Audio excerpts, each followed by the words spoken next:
Most debt collectors sue less than 5% of accounts they buy. You're more likely to be scared into paying than actually taken to court. That's not a statistic they advertise. That's the business model. They tell you to always keep paying, even if it hurts, even if you can't afford it, even if it means choosing between your bills and your food. Just make the minimum, they say. It'll protect your credit score. You have to pay your debts. It's the responsible thing to do. What they don't tell you is what really happens when you stop paying debt. Not the myths, not the fear stories passed around by collection agencies and people who've never actually been through the debt collection process. The reality, the timeline, the legal mechanics, how to deal with debt collectors when you can't pay, the psychology behind every single phone call and letter, and the part they really don't want you to realize. You still have power, even when you stop paying. Maybe especially when you stop paying, if you understand how the system actually works. Can you go to jail for not paying debt? What happens if you stop paying credit card debt in America? This is what Debt Collectors Explained actually looks like. Before we start, drop your state in the comments and how long you've been dealing with debt collectors. How many calls did you get before you figured out what was really happening? You're not alone in this. This is educational content, not legal or financial advice. Debt collection laws, statutes of limitations, and wage garnishment rules vary significantly by state. Always consult with a consumer rights attorney or legal aid organization before making decisions about debt. Let's start with what everyone fears most. The nightmare scenario that keeps you paying even when you can't afford to. You miss a payment, then another, then a third. You imagine the worst. Your credit completely destroyed forever. Collectors calling every hour of every day. Lawsuits, wage garnishment, bank accounts frozen, assets seized, total financial collapse, maybe even arrest. That fear is what they're counting on. That fear is the product. Because what actually happens is slower, more bureaucratic, and much more strategic than the catastrophe your brain imagines at 3 a.m. when you can't sleep. Debt collection isn't personal to them. It's not emotional. It's not about revenge or punishment or teaching you a lesson. It's a pipeline, a process, a series of calculated moves designed to maximize the probability that you'll pay something, anything, out of fear, confusion, or exhaustion. The moment you stop paying, you don't fall off their radar. You don't become invisible. You enter a specific, predictable process that's been refined over decades to squeeze money from your fear for as long as legally possible. Here's how that process really works. Here's the timeline nobody explains when you're sitting there terrified, wondering if you should skip groceries to make a minimum payment on a debt you can't afford. Month 1. You're 30 days late. The late fee hits your account, usually $25 to $40 depending on the creditor. Maybe your APR jumps to a penalty rate, sometimes as high as 29.99%. Your credit score drops, not catastrophically, but noticeably. Usually 30 to 80 points depending on your starting score and your overall credit profile. Your lender's emails sound polite at this stage. Your payment may have been missed. We wanted to remind you. Please contact us to discuss your account. They're not angry yet. They're not threatening. They're testing your reaction. They're measuring your silence. They're seeing if a gentle reminder is enough to reactivate your payment behavior. Most people pay at this stage out of sheer panic. They scrape together the minimum somehow, borrowing from family, putting other bills on hold, skipping something essential. The system knows this. The system counts on this. Month 2. 60 days late. Now the tone changes. The calls begin. Automated at first, robocalls reminding you that your payment is past due, asking you to call a specific number. Then human callers from the creditor's internal collections department. They'll sound understanding at this stage, sympathetic even. We just want to help you get back on track. We understand things happen. Let's see what we can work out. But those calls are scripted. Every word, every pause, every empathetic tone, It's all designed by behavioral psychologists and tested on thousands of people before it ever reaches you. They're not calling to help you. They're calling to reactivate your payments, to turn your silence back into profit. If they can get you to make even one small payment, they've succeeded. You're paying again. You're back in the system. Month 3 to 4, 90 to 120 days late. This is when the significant shift happens. Your debt is charged off. That term scares people because it sounds final, like something terrible and irreversible. But charged off doesn't mean forgiven. It doesn't mean the debt disappeared. It means your original lender gave up trying to collect it themselves. They wrote it off their books as a loss for tax purposes. Then they sold your balance, usually for pennies on the dollar, to a third-party debt buyer. Your $5,000 credit card debt might get sold for $200 to $500, depending on how old it is, how likely you are to pay based on their models, and how many times it's already been sold. The original lender takes the tax write-off. The debt buyer takes the account. You take the calls. Your name and balance become part of a massive spreadsheet traded between companies that don't make money from lending. They make money from chasing people who've already stopped paying. They bought your debt cheap. Anything they collect from you is profit. And that's when most people panic. They think, it's over, I'll be sued, my life is done, there's no way out. But the truth is, you're just entering the most predictable stage of all. And predictable means you can plan for it. Comment if this sounds familiar. That moment when you realized your debt had been sold and you didn't know what that meant. Debt collectors aren't monsters hiding in the dark. They're not evil. They're professionals trained in specific psychological manipulation techniques, tone modulation, timing strategies, word choice tested for maximum impact. They use data, lots of data, income ranges, demographics, behavioral profiles based on how you've responded to previous calls. They know which words make which types of people pay. They know which threats sound legal enough to scare you without actually crossing into illegal territory. Fear words work on some people.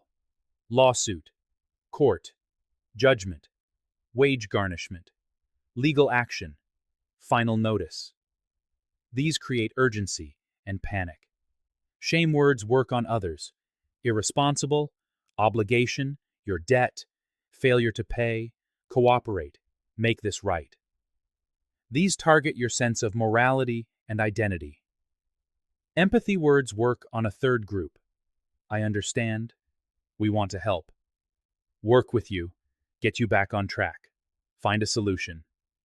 These make you feel like they're on your side when they're absolutely not. But here's the legal reality. The part collectors hope you never learn. The part that changes everything if you actually understand it. They cannot call you before 8 a.m. or after 9 p.m. in your time zone. They cannot call you at work if you tell them your employer prohibits such calls. They cannot threaten to have you arrested or tell you that you've committed a crime. They cannot misrepresent who they are, pretending to be attorneys or government officials or law enforcement. They cannot call you repeatedly with the intent to annoy, harass, or abuse you. They must stop contacting you entirely if you send a written cease and desist letter demanding they stop. That's not kindness. That's not them doing you a favor. That's federal law, the Fair Debt Collection Practices Act, passed in 1977, specifically because debt collection had become so abusive that Congress had to intervene. You'd be shocked, genuinely shocked, how few people know this law exists. How many people endure illegal harassment for months or years because they don't know they can make it stop with a single written letter? Collectors count on that ignorance. They depend on it. Because fear pays faster than facts. Confusion pays more reliably than understanding. Let's talk about what can actually happen when you stop paying, and what absolutely cannot happen, no matter how much they threaten it. No, they cannot throw you in jail. Debtors' prisons were abolished in America in the 1830s. Failing to pay consumer debt is not a crime. It's a civil matter, not a criminal matter. They can threaten legal action, but legal action means civil court, not criminal court. no arrest, no jail time, no criminal record. They cannot legally seize your assets without a court judgment first. They can't just show up and take your car or your furniture or your belongings. They have to sue you, win a judgment, and then go through additional legal processes to collect on that judgment, all of which takes time, money, and effort on their part. They cannot legally garnish your wages without that same court judgment. And even with a judgment, federal law limits wage garnishment to 25% of your disposable income, and many states have lower limits or broader protections. Some income sources like Social Security, disability benefits, veterans benefits, and certain pensions are protected from garnishment entirely under federal law. To sue you, they have to file a lawsuit in civil court. You'll get official legal notice, usually a summons delivered by certified mail or process server, not a phone call, not an email, not a threatening letter that looks official, but isn't. Actual court paperwork with a case number and a court date. And here's the secret that the debt collection industry doesn't want widely known. Most collectors never actually sue.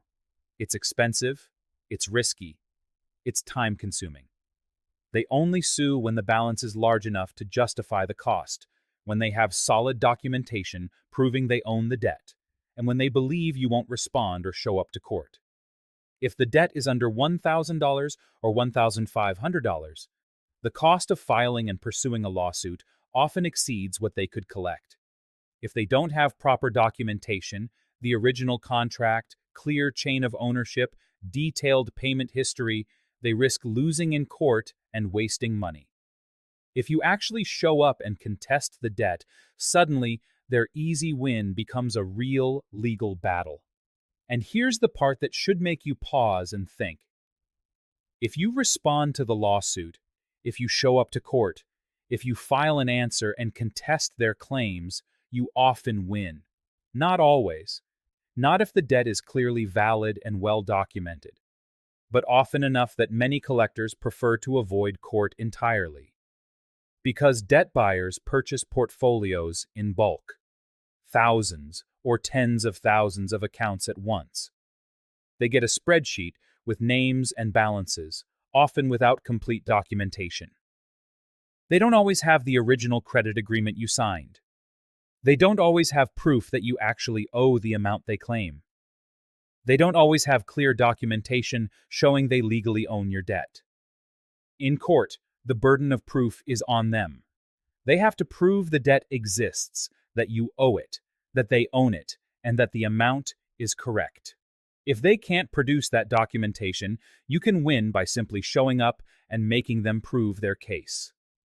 Thousands of people get default judgments against them every year, not because the collector had a strong case, but because the person never showed up. They were too scared. They ignored the summons thinking it would go away. They froze and did nothing. And the system counts on exactly that silence. If you've ever ignored a court summons because you were too scared to face it, type yes in the comments. You're not alone, and that fear is exactly what they count on. Now, let's zoom out and ask the bigger question. Why does this system exist? Why design a process that feeds on stress, fear, confusion, and the financial desperation of people who are already struggling? Because panic is profitable. Fear generates revenue. Confusion creates opportunity. The longer you're afraid, the longer you'll pay, or at least try to pay, or promise to pay, or make partial payments that reset legal timelines and give them more time to pursue you. Every payment, no matter how small, is a data point that proves you're still responsive. Every phone call where you admit the debt is yours, where you promise to pay when you can, where you explain your situation, all of that is information they document and use as leverage. Debt collectors trade fear the way Wall Street trades stocks. They buy distressed debt cheap. They sell the promise of collection high. They package accounts into portfolios and resell them to other collectors when the first buyer can't collect. Your debt might be owned by 3 or 4 different companies over 5 years, each one paying less than the last. each one trying to scare you into paying more than they paid to acquire your balance. You miss a $3,000 credit card payment. The original lender sells it after 6 months for maybe $300 to $500. If that first collector gets you to pay a $1,000, they've doubled or tripled their money. If they can't collect, they sell it to another buyer for $150. If that buyer collects even $400, they've made a 150% profit. The math isn't about you paying the full original debt. The math is about extracting any amount that exceeds what they paid to acquire your balance. That's the business model. That's why they'll often settle for far less than what you owe if you negotiate correctly, because they didn't pay full price, so they don't need full price to profit. Your shame is the product. Your fear is the inventory. Your confusion is the market inefficiency they exploit. Here's the timeline nobody explains clearly. The real timeline of what happens after you stop paying, with realistic expectations instead of nightmare scenarios. Day 1 to 30. Missed payment reported. Late fee applied. Maybe APR increase if you had a penalty rate clause. Credit score drops 30 to 80 points depending on your profile. Internal collections calls and emails begin, usually polite and infrequent. 30 to 90 days. Escalating internal collections. Calls become more frequent. Tone becomes more urgent. Multiple calls per week. Emails with subject lines like urgent, account status, and final notice before collections. But it's still the original creditor trying to collect. 90 to 180 days. Charge-off reported. Account closed on your credit report. Balance sold to third-party debt buyer. New collector starts calling, often more aggressively because they need to recoup their purchase price quickly. Credit score takes another hit from the charge-off notation. 6 to 24 months. Multiple collectors may own your debt in sequence if the first buyers can't collect. Each sale means new calls, new letters, new settlement offers. The longer it goes without collection, the cheaper each subsequent buyer pays, which means they're more willing to settle for less. After 24 months. Lawsuit risk depends on your state's statute of limitations, the size of the debt, and whether the collector has solid documentation. In most states, the statute of limitations for credit card debt is 3 to 6 years from the last payment or the last time you acknowledge the debt. After that, the debt becomes time-barred. They can still ask you to pay, but they can't legally sue you to force collection. If they do sue and win a judgment, they can pursue wage garnishment or bank account levies, but both require additional legal steps and court orders. Wage garnishment is typically limited to 25% of your disposable income under federal law, with many states setting lower limits. Bank account levies can usually be challenged if the funds are from protected sources like Social Security. Even with a judgment, collection is not automatic or immediate. It's a process. A slow, bureaucratic process that you can navigate if you understand your rights. If you've ever stared at your phone terrified to answer an unknown number, you're living proof this system works. Let's talk about the psychology again, because this is where the real battle happens, and this is where most people lose, not because they have to, but because they don't understand what's happening in their own minds. When you first stop paying, your brain enters crisis mode. Cortisol floods your system. Your amygdala, the fear center, lights up. Your prefrontal cortex, the part that handles rational long-term planning, goes partially offline. You start catastrophizing, imagining eviction, ruined credit forever, total financial collapse, inability to ever recover. But what actually happens in the real world is slow, bureaucratic, almost boring compared to what your fear tells you is coming. Calls, letters, maybe a lawsuit if the amount is high enough and they have documentation, court proceedings that take months, collection attempts that can be defended against or negotiated. The gap between your fear and reality is where they make their money. That gap is the trap. Because fear makes you reactive. Reactive people pay without thinking. They agree to payment plans they can't afford just to make the anxiety stop. They give bank account information over the phone. They reset statute of limitations timers by making small payments. They sign settlement agreements without reading them. Collectors are trained to sound calm, empathetic, authoritative, whatever works on you specifically. They want you to believe they're in control of the situation. They're not. You are. Because without your cooperation, without you agreeing to something, providing information, making a payment, they have nothing new to use against you. Every call you answer gives them information. Every time you confirm your employment, your address, your bank, your income, that's intelligence gathering. Every time you promise to pay next week or explain why you can't pay right now, that's evidence they document showing you acknowledge the debt. Silence isn't weakness. Sometimes silence is strategy. Drop a comment if you've ever had that 3 a.m. panic about debt. You're not alone. Let me tell you what not to do when you stop paying. These mistakes turn a manageable situation into a disaster. Don't ignore official court documents. If you get a summons for a lawsuit, actual court paperwork with a case number and a court date, do not ignore it. That's how they win by default. You have to respond. You have to show up. Even if you don't have a lawyer, even if you don't fully understand the process, show up. File an answer. Contest the claims. Make them prove their case. Don't panic and pay random amounts you can't afford. That resets the statute of limitations in many states. If the debt is 4 years old and the statute is 5 years, making one $50 payment restarts the clock, giving them another 5 years to sue.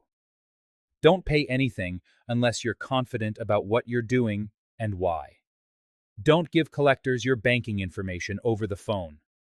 Once they have your account and routing numbers, they can initiate ACH drafts, sometimes without your explicit ongoing authorization. You end up with surprise withdrawals that overdraw your account and create even more financial chaos. If you negotiate a settlement, pay through certified check or money order sent after you get the settlement agreement in writing. Don't believe threats that are clearly illegal. We'll have you arrested. You'll lose your job. We're sending the sheriff to your house tomorrow. This is your final notice before criminal charges. All of these are illegal scare tactics. Document them. Report them. Don't let them work. Don't admit the debt is yours or promise to pay without thinking. Collectors record calls. Anything you say can be used against you if they sue. If you acknowledge the debt, promise to pay, or make a payment, that can reset legal timelines. Be very careful what you say on recorded lines. Now let's talk about what you should actually do when you can't pay. Not the panic version. Not the version where you sacrifice everything to keep making minimum payments on debt you'll never escape. The strategic version. First, document everything. Every phone call, every voicemail, every letter, every email. Write down dates, times, names of representatives, what was said. Keep a physical folder or a digital file. If this ever goes to court, if you need to file a complaint against a collector for illegal practices, if you need to prove harassment, documentation is your shield and your weapon. Second, send a debt validation letter. Within 30 days of first contact by a collector, you have the right under the Fair Debt Collection Practices Act to request validation. That means they must prove in writing that the debt is real, that the amount is correct, that they legally own it, and that they have the right to collect it. Until they provide that validation, they must stop all collection activities. Many collectors can't or won't provide complete validation because they bought the debt in a bulk portfolio without full documentation. Send the letter certified mail with return receipt. Keep copies. Third, know your state's statute of limitations. This is critical. Google your state statute of limitations credit card debt. Most states range from 3 to 6 years. The clock usually starts from your last payment or your last acknowledgement of the debt, whichever is more recent. If the statute has expired, the debt is time-barred. They can still call and ask you to pay, but they cannot sue you to force collection. Do not make a payment on time-barred debt unless you fully understand that it may restart the clock and make the debt legally enforceable again. Fourth, if you're going to negotiate, do it strategically. Once debt hits collections, it's been sold for far less than face value. That's your leverage. The collector paid maybe 10 to 30 cents on the dollar. They'll take 40 or 50 cents on the dollar from you and still profit. Start negotiations at 20 to 30% of the claimed balance. Offer a lump sum payment in exchange for them agreeing in writing to report the debt as paid in full or settled, and to stop all further collection efforts. Never negotiate by phone, always in writing. Get the settlement agreement before you pay anything. Confirm the terms explicitly. The amount, what happens to your credit report, whether they'll issue a 1099-C for forgiven debt. Fifth, understand your income protections. If you're living primarily on Social Security, disability, veterans benefits, or certain pensions, those funds are generally exempt from garnishment under federal law. Even if a collector gets a judgment against you, they can't garnish protected income. Many people pay debts out of protected income because they don't know they're protected. If your income is exempt, you might not need to pay at all. Sixth, if you're sued, respond. I can't stress this enough. Do not ignore a lawsuit. File an answer within the deadline listed on the summons, usually 20 to 30 days. In your answer, deny their claims and raise affirmative defenses like lack of documentation, statute of limitations, improper service, failure to prove ownership. You don't need a lawyer to file an answer, though legal aid can help if available. Many collectors drop cases or settle favorably when defendants actually show up prepared to fight. Seventh, rebuild deliberately, not desperately. After charge-offs and late payments, your credit score will drop, but it can recover faster than you think. Credit scoring models care about recent behavior more than old behavior. Start with a secured credit card or a credit builder loan. Use it once a month for a small purchase and pay it in full. Within 12 to 18 months of consistent on-time payments, your score can rebound by 100 points or more. The negative marks from old debt matter less over time as new positive history accumulates. Debt doesn't define you forever. Data does, and data can change. Comment your state if you've successfully fought off a debt collector or negotiated a settlement. Your story might help someone else. Now let's pull back the curtain on why you were never meant to understand any of this. Why financial literacy programs don't teach you what happens when you stop paying. Why schools don't explain debt collection laws. Why the system depends on your confusion. Because the entire modern debt collection industry depends on information asymmetry. On you not knowing what they know. On complexity so dense that you assume it must be your fault for not understanding. On fear so intense that you'll keep paying, keep trying, keep sacrificing, even when stopping would be the more rational choice. When you stop paying and you don't know your rights, you're predictable. You panic. You pay out of fear. You settle for amounts you can't afford. You make payment arrangements that destroy your budget for months. You suffer in silence thinking you're the only one who failed. When you stop paying and you do know your rights, you become unpredictable. You document. You demand validation. You know which threats are illegal. You understand timelines. You negotiate from knowledge instead of panic. You show up in court when they hoped you'd hide. You become unprofitable. Unpredictability is what the system hates most, because predictable debtors generate predictable profits. You, when informed, when strategic, when calm, you break that predictability. You force them to actually prove their case instead of assuming you'll just pay out of shame. You make collection expensive and uncertain instead of cheap and automatic. You become someone they'd rather settle with cheaply than fight. Here's the truth nobody says out loud, the truth that changes everything if you really let it sink in. Stopping payments isn't the end of your financial life. It's a fork in the road, a decision point with two very different paths. Path 1. Panic.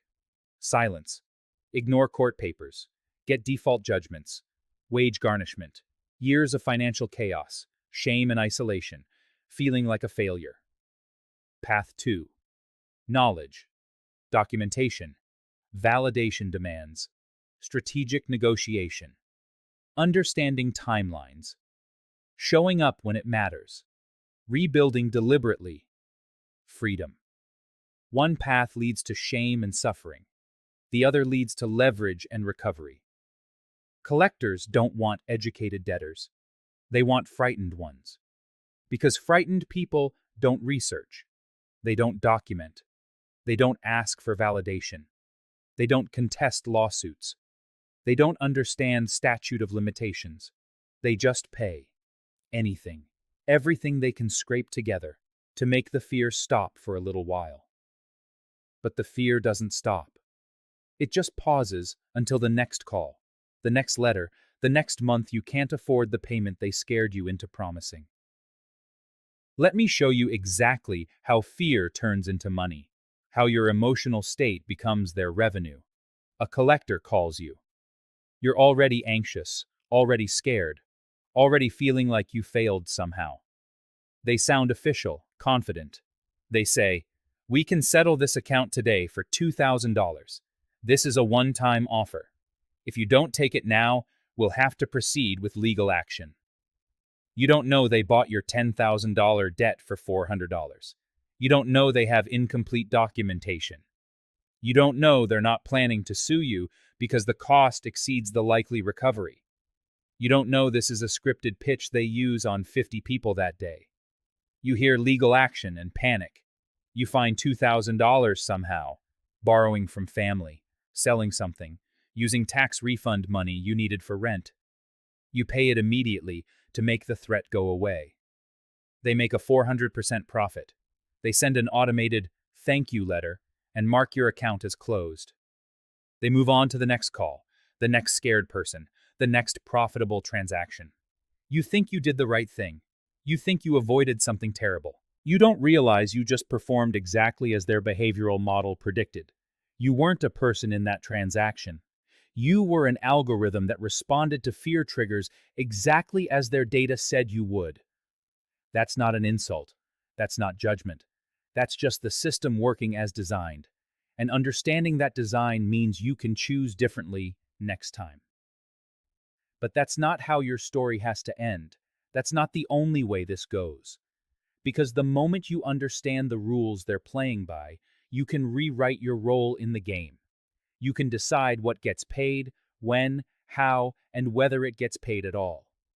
You can stop treating debt as a moral failing and start treating it as what it actually is: a financial transaction that can be negotiated, disputed, and sometimes even defeated entirely through legal processes.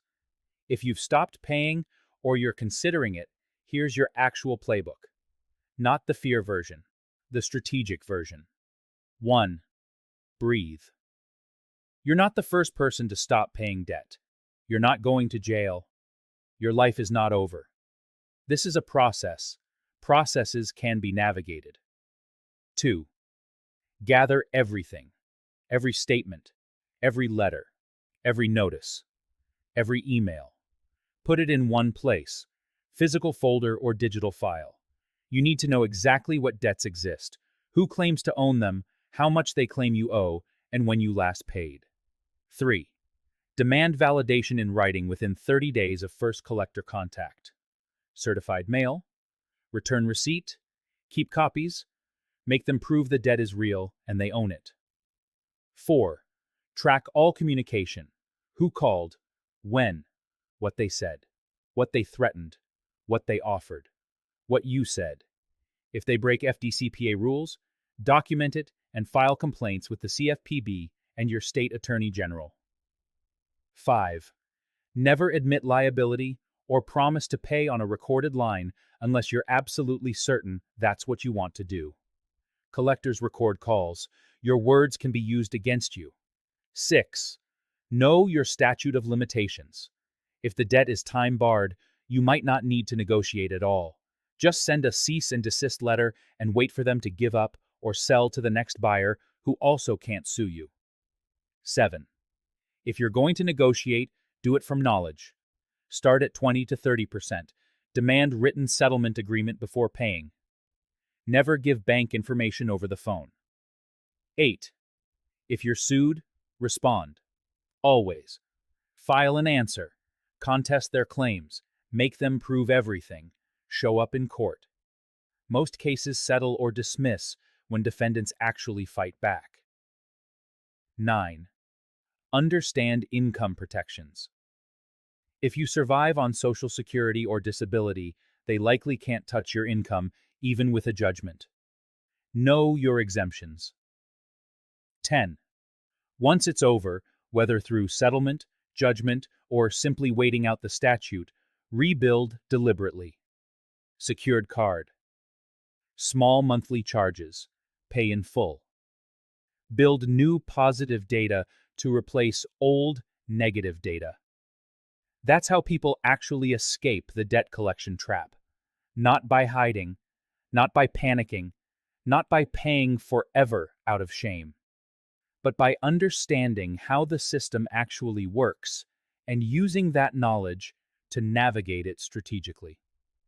Let's end with this, because it's the most important thing I can tell you. You think the system punishes non-payment, but what it really punishes is silence. Silence and ignorance. Silence keeps you small, keeps you scared, keeps you paying out of shame instead of making decisions based on facts. When you know your rights, when you speak up, when you document, when you demand validation, when you contest claims, when you show up in court, when you understand timelines and exemptions and protections, you become the one thing they never planned for. A debtor who can't be controlled by fear, a person who won't pay simply because they're told to, someone who makes them prove their case. That's leverage. That's power. Not the power to make the debt disappear magically, but the power to navigate the process on your terms instead of theirs. The power to negotiate from knowledge instead of panic. The power to decide strategically instead of react emotionally. Because the goal was never just to collect your money. The goal was to collect your obedience, your compliance, your fear, your willingness to sacrifice everything to avoid the imaginary catastrophe they painted in your mind. Break that obedience, and you're already halfway free. So comment your state and how long you've been dealing with debt collectors. How many calls did you get before you stopped answering? How many threats?